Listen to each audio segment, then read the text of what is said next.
അക്രമകാരി എടാ പുഴുപ്പല്ല. അല്ല എന്റെ കൊച്ചിന് നല്ല പുഴുപ്പുള്ളാവുമായിരിക്കും ഫ്യൂച്ചറിൽ. ഇല്ല ആവത്തില്ല, അതിന് ഞാൻ കുഞ്ഞിന് ഷുഗർ കൊടുക്കൂല. അപ്പൊ ഗൈസ് നമ്മളിന്ന് ചെയ്യാൻ വേണ്ടി പോകുന്നത് എന്താണ് പറഞ്ഞില്ലേ? 24 hours saying yes to Ravi. ഇന്ന് എൻ്റെ അത് എല്ലാവരും കമന്റ് ചെയ്തൊരു ചലഞ്ച് നമ്മൾ ഇതുവരെ ചെയ്തിട്ടുമില്ല അല്ലേ. അപ്പം ഞാൻ ഇന്ന് പറയുന്ന എല്ലാ കാര്യങ്ങളും എൻ്റെ പൊണ്ടാട്ടികൾ അനുസരിച്ച് തരാൻ വേണ്ടി പോവുകയാണ്. അനുസരിക്കാത്ത പോലെ എല്ലാം ഞാൻ പറയുന്നത് കേൾക്കോടി. എന്ന കിണറ്റി എടുത്ത് ചേർത്തി കേക്കോ.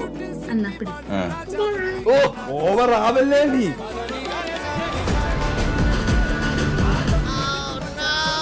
അപ്പൊ ഗായ്സ് ഇന്ന് ഞാൻ പറയുന്ന എല്ലാ കാര്യങ്ങളും ഇവളിന്ന് അതേപടി അനുസരിക്കാൻ വേണ്ടി പോവാണ്. തയ്യാറായി നിൽക്കാണ്ടില്ലേ? ഞാനും അമ്പൂട്ടിനും ഉണ്ട്, എന്നെ സഹായിക്കാൻ അമ്പൂട്ടിനും ഉണ്ട്. അതെ, അപ്പൊ നമ്മൾ ഇന്ന് എല്ലാ ടാസ്കും ചെയ്യും. പിന്നെ ഇതിന്റെ പാർട്ട് 2 വരുമ്പോ അപ്പോ ഇന്ന് എനിക്ക് എന്തും പറയാം ഗൈസ്. എനിക്കിന്ന് എന്റെ ഡേ ആണ്. അപ്പൊ എനിക്ക് ഇത് കണക്കുന്ന ഒരു ദിവസം നമുക്ക് കിട്ടത്തില്ല. ആദ്യം പറഞ്ഞ പോലെ പറയില്ലേ, എങ്ങനെ കിണറ്റി ചാടാനൊക്കെ പറയും. പിന്നെ നീ ആളെ വിളിക്കേണ്ടി വരും. അല്ല അങ്ങനെ പറഞ്ഞ നീ കേക്കൂ. നീ